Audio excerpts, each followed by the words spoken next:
ఉపోత్తమం అయిపోయింది కదండి. తర్వాత విభాష భాషాయాం చెప్పుకోవాలండి ఈరోజు. 6-1-174 అండి.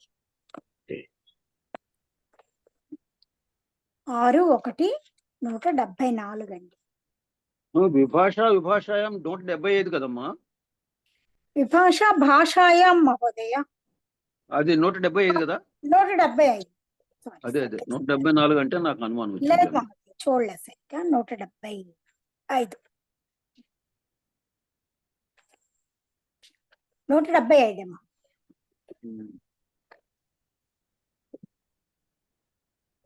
ఇక్కడ విభాష ప్రథమ ఏకవచనం అండి, భాషాయాం సప్తమి ఏకవచనం. అనువృత్తి జల్యుపోత్తమం, షట్-త్రిచతుర్భ్యః విభక్తి ఉదాత్తః. అర్థం ఏంటంటే షట్-త్రిచతుర్భ్యో యా జలాది విభక్తి తదంతే పద ఉపోత్తమం ఉదాత్తం భవతి వికల్పేన భాషాయాం విషయే.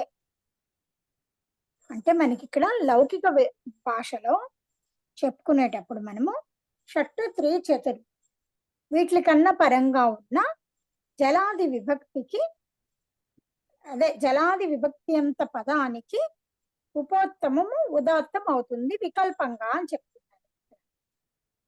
వికల్పంగా ఉదాత్తం అవుతుంది, ఉపోత్తమం ఉదాత్తం అవుతుంది అని ఈ సూత్రంలో చెప్తున్నారు. ఇవన్నీ మొన్న మనం తయారు చేసుకున్న శబ్దాలేనండి. కాకపోతే ఉపోత్తమం అంటేనా మహోదయ, 3 లేదా అంతకంటే ఎక్కువ స్వర వర్ణాలు కలిగినటువంటి పదం ఉంటే దానిలో అంతిమ వర్ణానికి ఉత్తమం అంటాము. సమీపంగా ఉన్నది అంటే అంతిమ స్వరవర్ణానికి ముందున్న స్వరవర్ణాన్ని ఉపోత్తమం అంటారు. దానికి ఉదాత్తమం. ఈ ఉదాత్తం ఏంటంటే ఇక్కడ వికల్పంగా చెప్తారు. ఇది భాషాయాం లౌకికంగా చెప్పుకున్నప్పుడు మాత్రమే.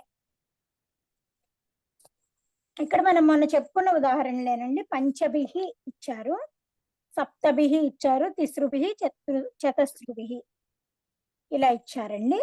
ఇవన్నీ రూపసిద్ధి ఇది మొన్నట్లాగే ఉంటుందండి. స్వరం ఒకటి చెప్పుకుందామా అండి, రూపసిద్ధి కూడా ఒకటి రూపసిద్ధి చేసి స్వరం మహోదయ. అయితే చూడండి మహోదయ, పంచన్ ప్రాతిపదికం తీసుకుంటామండి. ముందు పంచభిహిలో పంచన్ ప్రాతిపదికము, దీనికంటే పరంగా మనము బిస్ కదండి, తృతీయ బహువచన వివక్షలు బిస్ ప్రత్యయం అండి. ఈ పంచన్కి మనకి గ్రహ సంఖ్యాయా అనే సూత్రం చేత ఆది అచ్చుకు ఉదాత్తం అండి. ఇది పిట్ సూత్రం అండి. పకారోత్తర ఆకారానికి ఉదాత్తము. దీనికంటే పరంగా బిస్ పెట్టుకున్నాక ఈ బిస్కేమో మనకి స్వాదిశ్వ సర్వనామ స్థానేత పద సంజ్ఞ అండి. పంచన్కి పద సంజ్ఞ. తర్వాత మనకి నలోపహ ప్రాతిపదికాంతస్యాతో నకార లోపము. అయితే పంచ బిస్ పంచబిస్ అండి. వర్ణ సమ్మేళనం చేసుకుంటే తర్వాత పదాంత సకారానికి ఋత్వైసర్కలు చేసుకుంటే పంచభిహి వచ్చిందండి. ఇలాగ మనకి ఏంటంటే ఇక్కడ ఏం చెప్తున్నారంటే, మనం నిన్న చెప్పుకున్న సూత్రంలో ఏం చెప్పుకున్నామండి, జల్యుపోత్తమం అని చెప్పుకున్నామండి. అంటే షట్సంజ్ఞక ప్రాతిపదికల కంటే కానీ త్రిచతుర్ ప్రాతిపదికల కంటే పరంగా ఉన్న జలాది విభక్తి ఉన్నప్పుడు అలాంటి పదానికి ఉపోత్తమము ఉదాత్తం అవుతుంది అని చెప్తున్నాం. ఇక్కడ పంచభిహి జల్ ప్రత్యాహార వర్ణం ఆదిలో కలిగినటువంటి బిస్ అనే ప్రత్యయాంతము కనుక ఇక్కడ దీనికి ఉపోత్తమం ఉదాత్తం అవుతుంది. ఉపోత్తమం ఉదాత్తం అయితే ఏమవుతుంది, చకారోత్తర ఆకారానికి ఉదాత్తం వస్తుందండి. తర్వాత అనుదాత్తం పదం ఏకవచనంతో పకారోత్తర ఆకారానికి బకారోత్తర ఈకారానికి అనుదాత్తం వస్తుంది. చెప్పరమ్మా, ఎందుకంటే కరెంటు పోయింది. మహోదయ పంచభిహి వచ్చింది కదా మహోదయ మనకి శబ్దము. పంచబిస్ అంటే అది అనుబంధ రూపాలు అవన్నీ చేసుకున్న తర్వాత పంచబిహి వచ్చిందండి. ఇది ఈ బిస్ అనేది జల్ ప్రత్యాహారం ఆదిలో కలిగిన ప్రత్యయం అండి. అలాంటి ప్రత్యయాంతాలకి ఉపోత్తమము ఉదాత్తం అవుతుంది అని నిన్న మనం చెప్పుకున్నామండి. అవునండి. చిత్రంలో వికల్పంగా చెప్తున్నారు అంతే. ఒకసారి అది వస్తుంది, ఒకసారి ఉదాత్తమైనప్పుడు చకారోత్తర అకారానికి ఉదాత్తం అవుతుందండి. చకారోత్తర అకారానికి ఉదాత్తం అవుతుంది. ఉదాత్తం అవుతుంది. తర్వాత అనుదాత్తం పదమేకవచనంతో పకారోత్తర అకారానికి భకారోత్తర ఇకారానికి అనుదాత్తం అవుతుంది. భకారోత్తర ఇకారానికి అనుదాత్తం అవుతుంది అంతే అండి. తర్వాత ఉదాత్తాత్ అనుదాత్తస్య స్వరితః. ఈ సూత్రంతో ఉదాత్తానికి పరంగా ఉన్న అనుదాత్తానికి స్వరిత ఆదేశం, భకారోత్తర ఇకారానికి స్వరిత.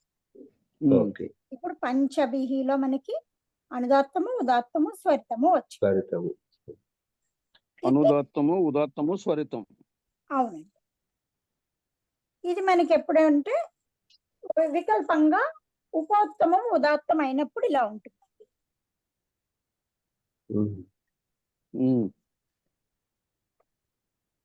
వికల్పంగా ఇది ఉపోత్తమం ఉదాత్తం కాకపోతే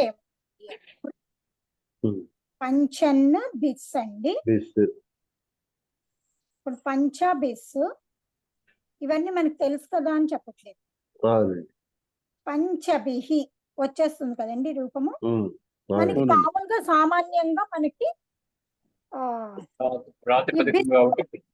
అనుదాత్తం కాబట్టి అనుదాత్తం సుప్పితం అనే సూత్రం చేత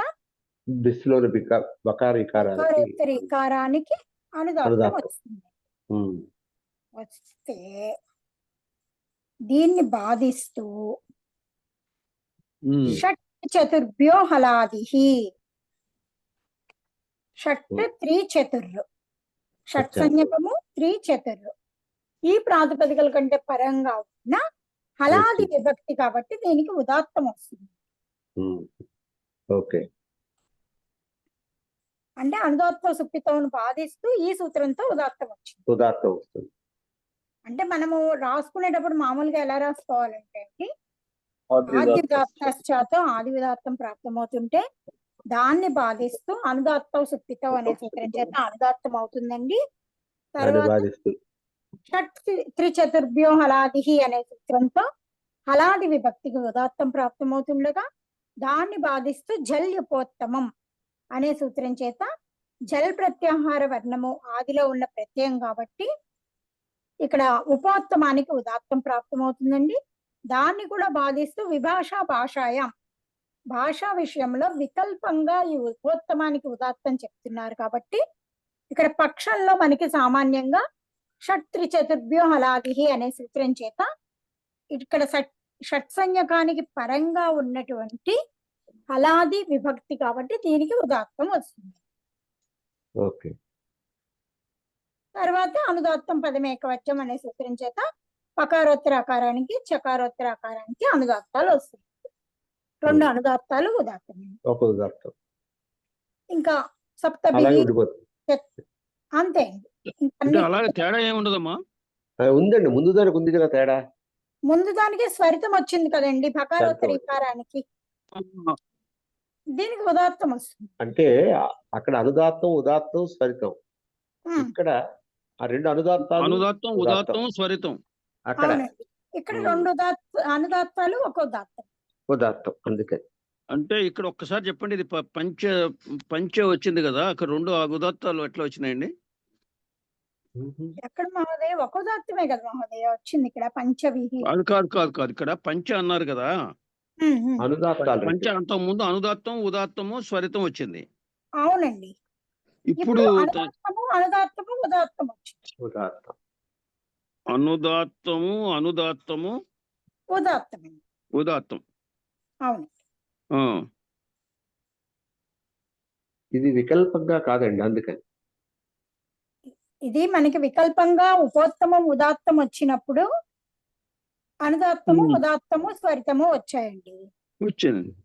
పక్షంలో మనకి ఏమవుతుందంటే షట్ త్రిచతుర్భ్యో హలాదిహి అనే సూత్రం చేత ఇక్కడ షట్సంజ్ఞకానికి పరంగా ఉన్న హలాది విభక్తి కాబట్టి ఈ బిస్ ఉదాత్తం వస్తుందండి. సకారోత్తర ఈకారానికి ఉదాత్తం వస్తుంది. తర్వాత అనుదాత్తం పదం ఏకవచనం అనే సూత్రం చేత ఈ రెండు అనుదాత్తం అవుతాయి. అనుదాత్తాలు అయిపోతాయి. పకారోత్తర అకారానికి చకారోత్తర అకారానికి అనుదాత్తం వస్తుంది. మహోదయ అర్థమైందా? అర్థమైందండి.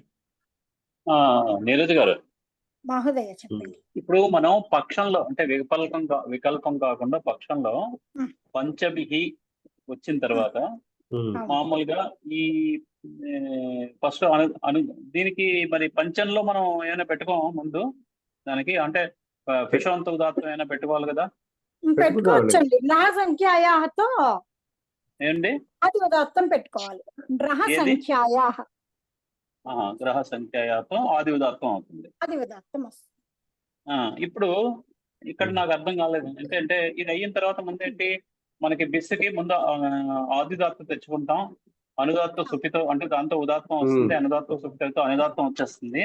వచ్చిన తర్వాత ఏమన్నారు, షట్ త్రిచతుర్భ్యో హలాదిహి, దాంతో మనకి ఈ ఏదైతే హలాది విభక్తి ఉందో అది ఉదాత్తం అయిపోతుంది. మళ్ళీ బీకి బకారోత్తర వ్యక్తీకరణకి ఉదాత్తం అయిపోతుంది. అక్కడ దాకా ఓకే. తర్వాత జల్యుపోత్తమం అంటే అది ఉపోత్తమం. ఉపోత్తమం అంటే మనకి ఇక్కడ చకారంలో ఉన్నటువంటి అకారం. అవునండి. ఆ చకారంలో ఉన్నటువంటి అకారం ఏమవుతుంది, దానికి ఉదాత్తం ప్రాప్తం అవుతుందండి. అంటే ఒక్క నిమిషం ఉండండి, ఒక్క నిమిషం. అంటే అప్పుడు ఈ పంచభిలో ఉన్నటువంటి భకారంలో అది పోతుంది, అది రాదు, ఇంకా అది పోయి చకారంలో దానికి ఉదాత్తం అయిపోతుంది. అవునండి. బకారంలో ఉదాత్తం ఇంకా రాదు, అది అపవాదం అయిపోయింది. అది అదైన తర్వాత విభాషా భాషాయాం ఇదేమని చెప్తుంది, ఇది జలుపోత్తమం షట్చతుర్భి విభక్తి ఉదాత్తం అంటుందండి. వికల్పంగా ఉపోత్తమానికి ఉదాత్తం చేస్తుంది. అయితే ఇప్పుడు మనం పక్షంలో మాట్లాడుకుంటున్నాం కదా? అవునండి. ఇప్పుడు పక్షంలో కాబట్టి ఇక్కడ ఈ సూత్రంతో ఉపోత్తమం రాదండి.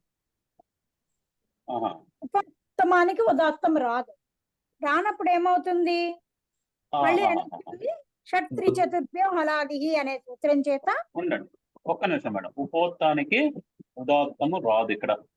ఓకే, ఇప్పుడు మళ్ళీ మనం వెనక్కి ఏ సూత్రానికి వెళ్తాం, మళ్ళీ మనం షట్ త్రిచతుర్భ్యో హలాదిహి అంటే 6-1-173. దీని ప్రకారంగా మనకి ఏమవుతుందంటే హలాది విభక్తికి మళ్ళీ ఉదాది అంటే బకారోత్తర ఈకారానికి ఉదాత్తం అయిపోయి మిగిలిన రెండు అనుదాత్తాలు అవుతాయి. పదం ఏకవచనం అనుదాత్తం అంటే అనుదాత్తం ఉదాత్తం అయిపోయింది. అవునండి.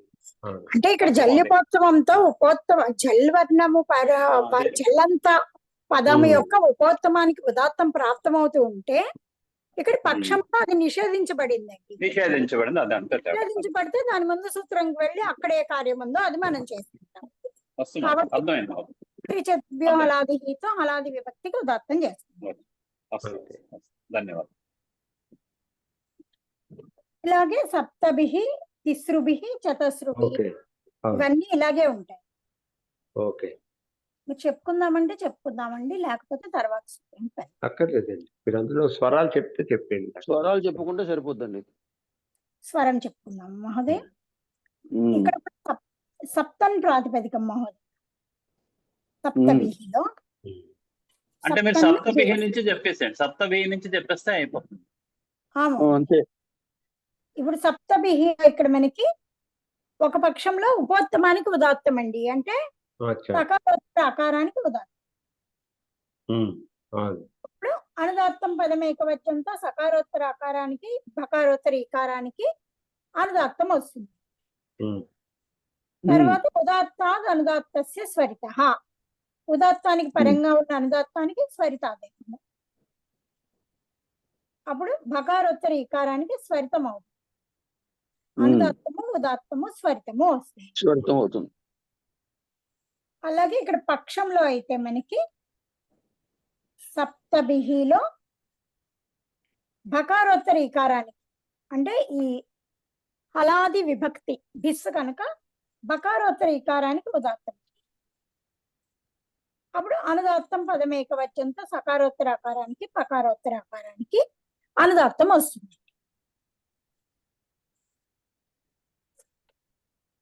ఏ మహోదయ? అవునండి. ఫస్ట్ నుంచి అన్ని సూత్రాలు చెప్పాలా మహోదయ? అక్కర్లేదండి, సరిపోతుంది. తర్వాత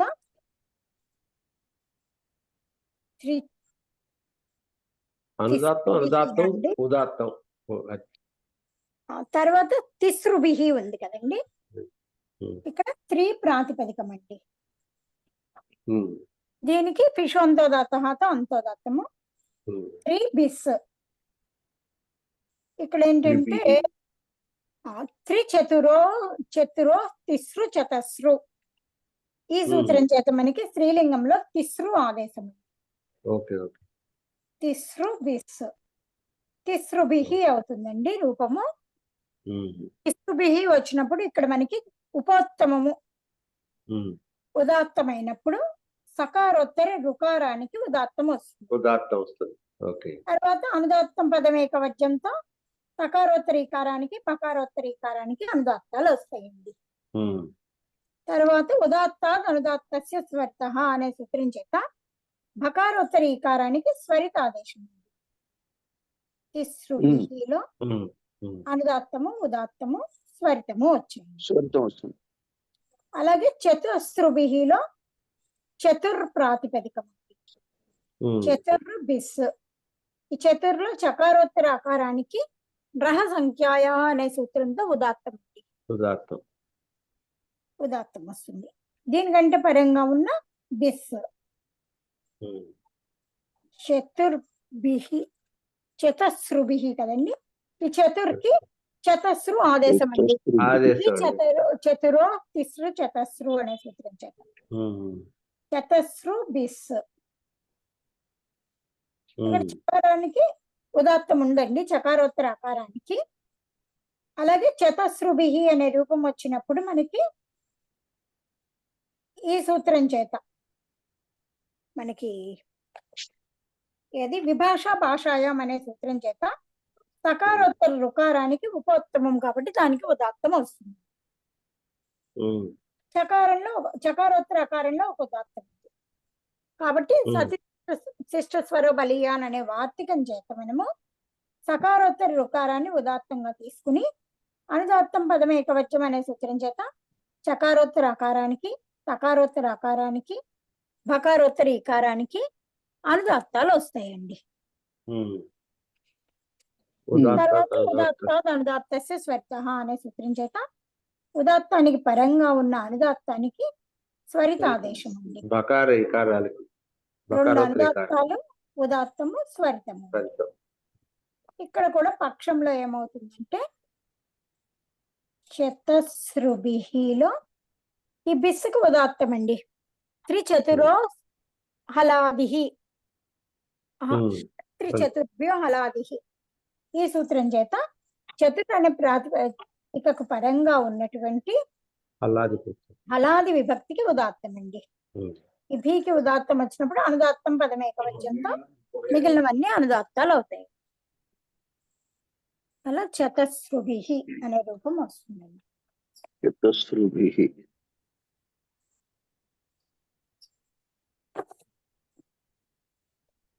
నిరతి గారు మహోదయ చెప్పండి. ఇప్పుడు చతుస్రుభిలోని ఈ ఫస్ట్ చతుర్కి గ్రహ సంఖ్య అది దాంతో ఏంటి ఆది ఉదాత్తం అయిందా? అవును మహోదయ. అంటే చకారంలో ఉన్న ఆకారానికి ఉదాత్తం అయిపోయింది. తర్వాత మనం బిస్సు పెట్టుకున్నాము. బిస్సు పెట్టుకుని చతుస్రుభిహి వచ్చింది. చతుస్రుభిహి వచ్చినప్పుడు ఈ విభాష భాషాయాంతో ఉపోత్తమానికి, అంటే ఉపోత్తం అంటే తకారానికి, సకారోత్తరవర్తి అకారానికి మహోదయ చతస్రుభిహి ఉంది కదా. అవును.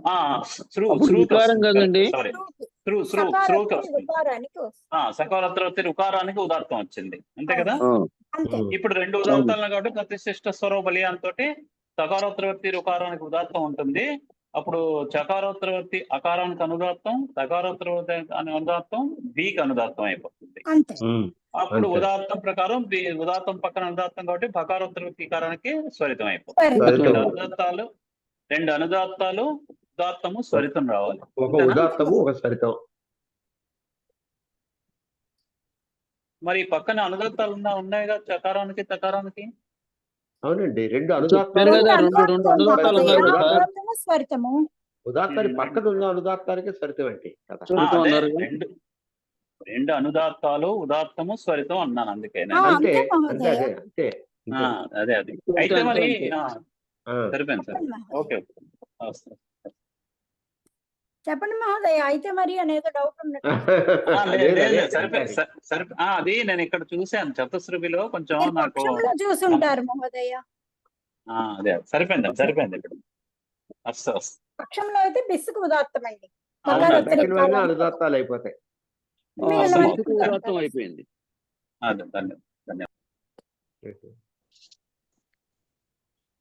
తర్వాత సూత్రం చూద్దామండి. సూత్రం పెద్దదండి, ఈజీగానే ఉంటుంది. నా గోష్వన్ సావవర్ణ రాడంగ్ కృంగ్ కృద్భ్య 6:176 అండి. నా గోష్వన్ సావవర్ణ రాడంగ్ కృంగ్ కృద్భ్య నా అవ్యయం అండి. గోష్వన్ సావవర్ణ రాడంగ్ కృంగ్ కృద్భ్య పంచమి బహువచనము. సమాసము సౌ అవర్ణం సావవర్ణం. సప్తమి తత్పురుష సమాసం అండి.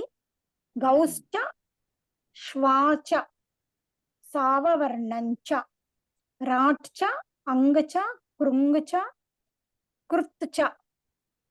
గోష్వన్ సావవర్ణ రాడంకృంగ్ కృత్భ్యః తేభ్యః ఇతరేతర యోగ ద్వంద్వః. అర్థమండి. గో ష్వన్ సావవర్ణ సౌ ప్రథమేకవచనే యదవర్ణం. రాట్ అంగ్ కృంగ్ కృద్ ఇత్యేతేభ్యో యదుక్తం తన్న భవతి. అంటే ఈ గో ష్వన్ సావవర్ణ అంటే సుప్రత్యయం యొక్క ప్రథమ ఏకవచనంలో ఏదైతే అవర్ణముగా ఉందో అది. రాడ్ అంగ్ కృంగ్ కృద్ వీటికి పరంగా ఏదైతే మనం ఇప్పుడు దాకా స్వరం చెప్పుకున్నామో అది రాదు అని చెప్తున్నారు. దాన్ని నిషేధిస్తున్నారు ఈ శబ్దాలు లేదా ధాతువులు. దీనికి ఉదాహరణలు గవా గవే గోభ్యాం గవాం సుగుణా సుగుణే సుగుభ్యాం శునా శునే స్వాభ్యాం ఇలా చాలా ఉదాహరణలు ఉన్నాయండి. చూద్దాం. అంటే ఈ ప్రాతిపదికల కంటే గో ష్వన్ అలాగే సుప్రత్యయంలో ఏదైతే ప్రథమలో అవర్ణంగా ఉంటుందో అది. రాట్ రాడ్ అంగ్ కృంగ్ కృద్ ఈ ధాతువులకి ఏదైతే మనము స్వరం ఇప్పుడు దాకా చెప్పుకున్నామో ఆ స్వరాలు రావు అని నిషేధించిందండి ఈ సూత్రం. ఇక్కడ ముందు మనకి గవా ఇచ్చారండి. గవా ఇచ్చారండి. గవా అనేది రూపం అండి, పదము. దీనికి ముందు గో అనే ప్రాతిపదికం తయారు చేసుకోవాలండి. గో ప్రాతిపదికం అండి.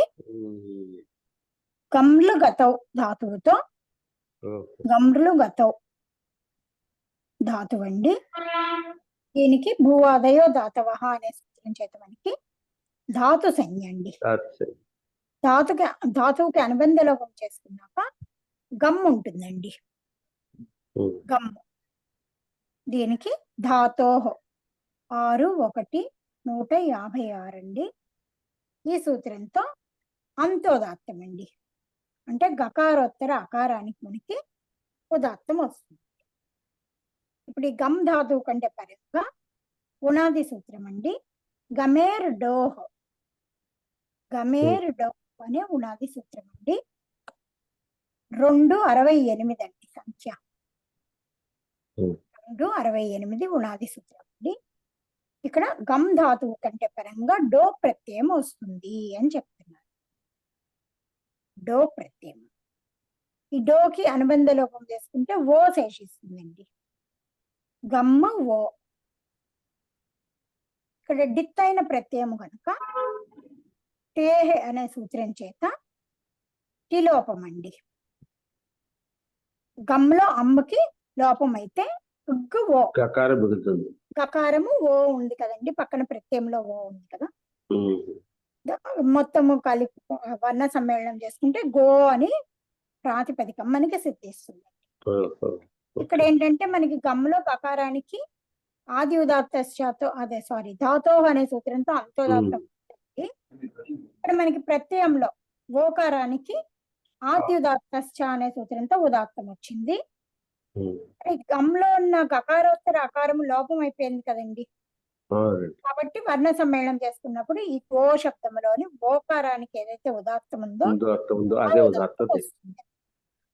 అప్పుడు గో అనే ప్రాతిపదిక ఉదాత్తం కలిగినటువంటి ప్రాతిపదిక. ఈ గో అనే శబ్దం ప్రాతిపదిక చేత మనము తృతీయ విభక్తి ఏకవచన వివక్షలో టా ప్రత్యయం తెచ్చుకుంటాం.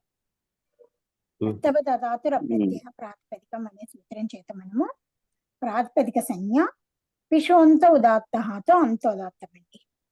అప్పుడు గో అనే ప్రాతిపదిక తృతీయ విభక్తి ఏకవచన వివక్షలో టా ప్రత్యయం అనుబంధ లోపం చేసుకుంటే ఆ శేషిస్తుందండి. గో ఆ, దీంట్లో గో శబ్దానికి అంతోదాత్తం ఉందండి. తర్వాత ఈ టాప్ లోని ఆకారానికి మనకి అనుదాత్తం చూద్దామండి, తర్వాత స్వరం చూద్దాం. ముందు గోకి ఆకి ఏ చోయ వాయావహతో అవాదేశం అయితే గవ్వు ఆ ఇలా ఉంటుందండి. గవ్వు ఆ.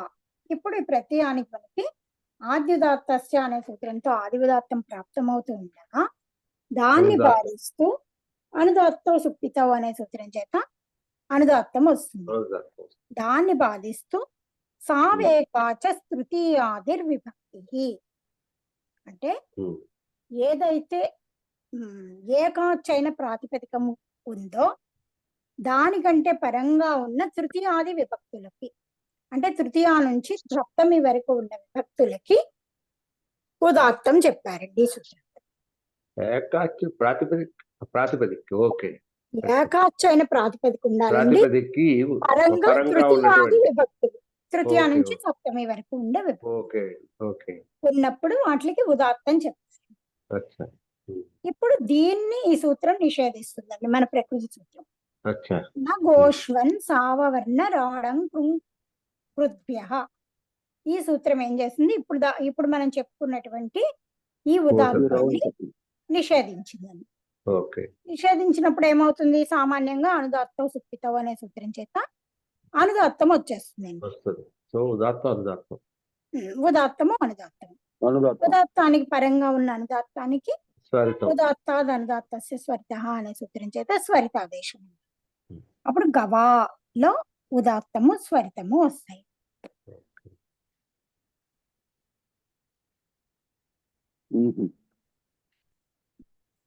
అంటే మనకి అనుదాత్తం సుప్పితం కాకుండా ఇంకొక సూత్రం చేత ఇక్కడ మనకి ఏదైతే కార్యాలను విధించారో ఉదాత్తాలను విధించారో వాటిని ఈ సూత్రం నిషేధిస్తాం. నిషేధించినప్పుడు సామాన్యంగా మనకి అది ఉత్సర్గ సూత్రం కాబట్టి అనుదాత్తం సుప్పితం అనే సూత్రం చేత అనుదాత్తమే వచ్చింది. తర్వాత గవే అండి, ఇక్కడ గో శబ్దము గో ప్రాతిపదికము నే ప్రత్యయము. నేలో చతుర్థి ఏకవచనం ఏ శేషిస్తుందండి. గో ఏ ఇక్కడ కూడా ఏచిక పరంగా అచ్చుంది కాబట్టి ఏ చోయ వాయావహ అనే సూత్రం చేత అవాదేశము. అప్పుడు గవ్వు ఏ గవ్వు ఏ ఇక్కడ గకారోత్తర అకారానికి ఉదాత్తం ఉందండి. ఈ ఏకి మనకి ప్రత్యయస్వరంతో ఆద్యుదాత్త అనే సూత్రంతో ఆదివిదాత్తం ప్రాప్తం అవుతుంటే దాన్ని బాధిస్తూ అనుదాత్తం సుప్పితం అనుదాత్తం చేస్తుందండి. తర్వాత సావేకాచ తృతీయాదిర్ విభక్తి అనే సూత్రం ఏం చెప్పిందంటే ఏకాచైన ప్రాతిపదిక కంటే పరంగా ఉన్న తృతీయాది విభక్తులకు ఉదాత్తం చెప్పింది.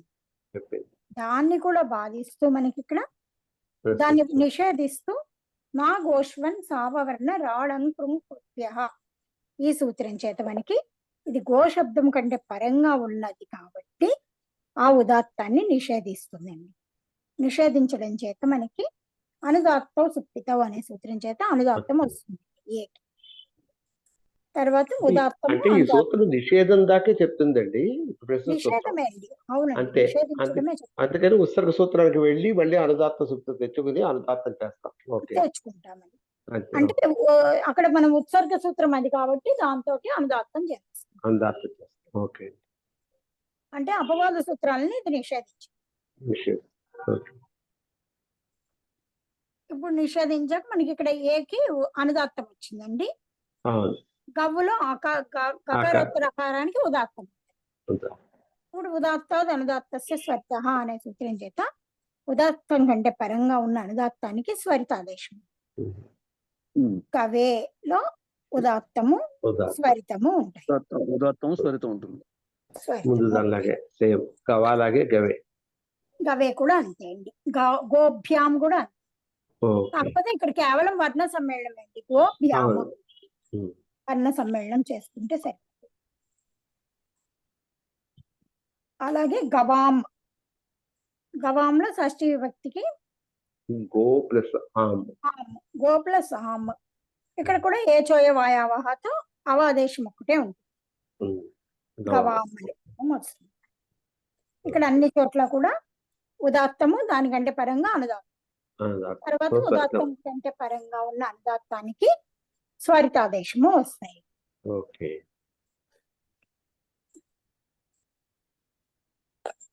తర్వాత సుగుణ ఇచ్చారండి. సుగుణ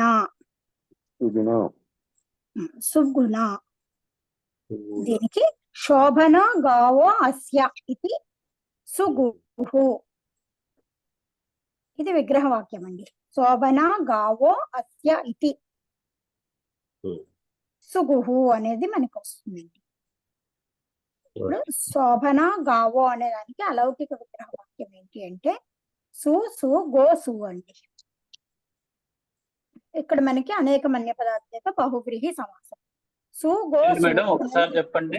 ఒకసారి శోభన గావో అస్య ఇది అన్నాం కదా.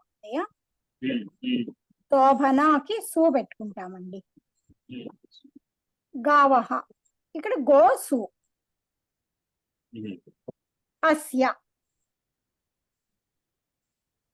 ఈ సూత్రం దీనికి మనకి ఇక్కడ అనేక మన్య పదార్థే అనే సూత్రంతో బహువ్రీహి సమాసం అవుతుంది. బహువ్రీహి సమాసం అంటే ఇతనికి మంచి ఆవులు ఉన్నాయి. ఎవరికైతే మంచి ఆవులు కలిగిన వాడు సుగు, సుగుహు. అవునండి. ఇప్పుడు మనకి కృతదిత సమాసాశ్చాత ప్రాతిపదిక సంజ్ఞ సుపో ధాతు ప్రాతిపదిక యోగతో సుప్లుక్కు చేసుకున్నాక సుగో ఉంటుంది. సుగో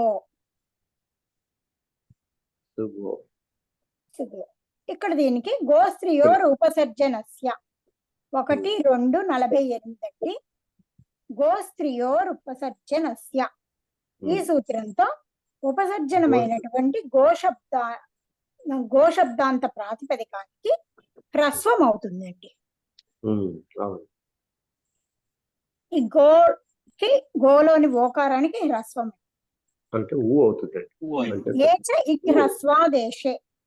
ఏచ్చుల స్థానంలో హ్రస్వం కావాలనుకున్నప్పుడు ఇక్ వర్ణాలు వస్తాయి అని చెప్తారు. కాబట్టి ఒకార స్థానంలో ఊ వస్తుందండి. సుగు అవుతుంది. ఇది మనకి సమాసాంతమైంది అంటే సమస్త పదం సుగు అనేది. దీనికి ఇక్కడ సమాసస్య 6/1/217 అండి. ఈ సూత్రంతో సమాసానికి మనకి అంతోదాత్తం అండి. అంతోదాత్తం అవుతుంటే దాన్ని బాధిస్తూ బహువ్రీహౌ ప్రకృత్యా పూర్వపదం 6-2-1 అండి. ఇదేం చెప్తుందంటే బహువ్రీహి సమాసంలో పూర్వపదం యొక్క ప్రకృతి స్వరం తీసుకోవాలి అని చెప్తారు. దాన్ని కూడా బాధిస్తూ నై సుభ్యాం 6-2-172 అండి. నై సుభ్యాం ఈ సూత్రం ఏం చెప్తుందంటే బహువ్రీహి సమాసంలో నయ్యి సు వీటికి పరంగా ఉన్న ఉత్తర పదానికి అంతోదాత్తం చెప్తున్నారు. అంటే ఇక్కడ మనకి నై లేదు, సు ఉందండి. సుకి ఉత్తర పదము గు కదండి, దీనికి అంతోదాత్తం చెప్తారు. అప్పుడు గకారోత్తర ఉకారానికి మనకి ఇక్కడ ఉదాత్తం వచ్చింది. అనుదాత్తం పదం ఏకవచనం అనే సూత్రం చేత ఈ సకారోత్తర ఉకారానికి అనుదాత్తం వస్తుంది. ఏంటి మహోదయ ఏమని అడిగారా? లేదండి, అనుదాత్తం ఉదాత్తం అంటే. సుగు టా అండి. ఇప్పుడు తృతీయ విభక్తి ఏకవచన వివక్షలో సుగు టా టా ప్రత్యయం తెచ్చుకున్నామండి. సుగు అనే ప్రాతిపదికంతో మనము తృతీయ విభక్తి ఏకవచన వివక్షలో టా ప్రత్యయం పెట్టుకున్నాం. ఈ టా ప్రత్యయం పెట్టుకున్నాక మనకి శేషోఘ్యసఖి 1, 4, 7 అండి. ఈ సూత్రం చేత హ్రస్వ ఇవర్ణాంత ఉవర్ణాంత ప్రాతిపదికలకి మనకి ప్రాతిపదికలకి గుసంజ్ఞ సుగు ఆ. తర్వాత ఆంగో నా స్త్రియాం 7, 3, 119 అండి. ఈ సూత్రంతో ఘే అంటే గుసంజకానికి పరంగా ఉన్న ఆంగకి నా ఆదేశం వస్తుంది. నా ఆదేశం కాబట్టి సుగు నా. ఈ నా అనే దానికి ఆద్యుదాత్తశ్చ అనే సూత్రంతో ఆది ఉదాత్తం ప్రాప్తమవుతూ ఉండగా దాన్ని బాధిస్తూ అనుదాత్తం సుప్పితో అనే సూత్రం చేత అనుదాత్తం ప్రాప్తమవుతుందండి. దాన్ని కూడా బాధిస్తూ మనకి అంతోదాత్తాదుత్తర పదాద్ అన్యతరస్యాం అనిత్య సమాసే. ఈ సూత్రం చేత మనకి నిత్యాధికారంలో లేని సమాసాలు ఏవైతే ఉన్నాయో దానిలో ఉత్తర పదానికి అంతోదాత్తము ఉంటే దానికి పరంగా ఉన్న తృతీయాది విభక్తికి వికల్పంగా ఉదాత్తం చేస్తుంది. అంటే ఇక్కడ నిత్యాధికారంలో లేని సమాసం అయింది. ఇక్కడ ఈ సమాసము నిత్యాధికారంలో లేదు. అలాగే దానిలో ఉత్తర పదము అంతోదాత్తమై ఉండాలటండి. ఇక్కడ గు శబ్దము కాబట్టి అది ఉదాత్తమై ఉంది, అంతోదాత్తం ఉంది. ఉత్తర పదము గు కదండి, దానికి అంతోదాత్తం ఉంది. దానికంటే పరంగా ఉన్న తృతీయాది విభక్తులు అంటే తృతీయ నుంచి సప్తమి వరకు ఉన్న విభక్తులు వికల్పంగా ఉదాత్తం అవుతాయి అని ఈ సూత్రం చెప్తుంది. కానీ మన ప్రకృతి సూత్రం దీన్ని నిషేధిస్తుంది. గోస్వన్ సావవర్ణ రాడం కృంకృత్య ఈ సూత్రంతో ఈ ఉదాత్తము నిషేధించబడుతుంది. నిషేధించడం వల్ల అనుదాత్తం సుప్పితో అనే సూత్రం చేత సామాన్యంగా అనుదాత్తం వచ్చేస్తుందండి. తర్వాత ఈ సకారోత్తర ఉకారానికి మనకి అనుదాత్తం పదమేకవచనం అనే సూత్రం చేత అనుదాత్తము లేదండి, ఆల్రెడీ ఉంది, అనుదాత్తమే ఉంది కాబట్టి ఉదాత్తాద్ అనుదాత్తస్య స్వరితః ఉదాత్తానికి పరంగా ఉన్న అనుదాత్తానికి స్వరిత ఆదేశం చేసుకుంటాం. అప్పుడు అనుదాత్తము ఉదాత్తము స్వరితము వస్తాయండి సుగుణాలో మనకి. కానీ దీని నత్వం రాదండి. నత్వము రావడానికి నిమిత్తం ఏముంది మహోదయ? ఉకారం ఉంది కదండి, ఉకార పరంగా నత్వం ముందు రేఫ కానీ షట్వం కానీ ఉండాలి. లేదు కదా మహోదయ, నిమిత్తం లేదు కాబట్టి సుగుణ అయితే ఓకే. ఇలాగే సుగునే ఇంకొకటి ఏదో ఇచ్చారండి, సుగునే సుగ్భ్యాం అనుకుంటా. సుగునే సుగుభ్యాం కూడా ఇచ్చారు. సుగునేలో ఏమో నే ప్రత్యయము అంతే, భ్యాంలో ఏమో తృతీయ బహువచనం వర్ణ సమ్మేళనమే అంతే అండి. ఇంకా మిగిలినదంతా సిద్ధి ఇలాగే ఉంటుంది.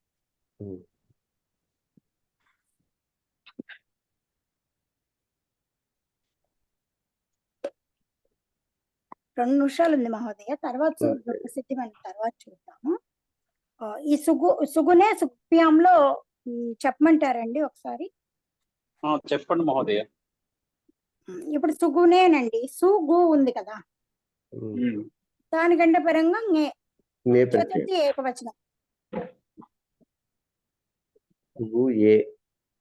ఏ ఉంటుంది. సుకు ఏ సుకున్ ఏ ఇక్కడ ఏదో సూత్రం ఉండాలండి, మర్చిపోయాను నేను. 2 నిమిషాలు కదా ఉంది. చూస్తాను మహోదయ, చూసి రేపు చెప్తాను. రేపు చెప్పుకుందాం. గుణేలో అవకాశం లేదు మహోదయ.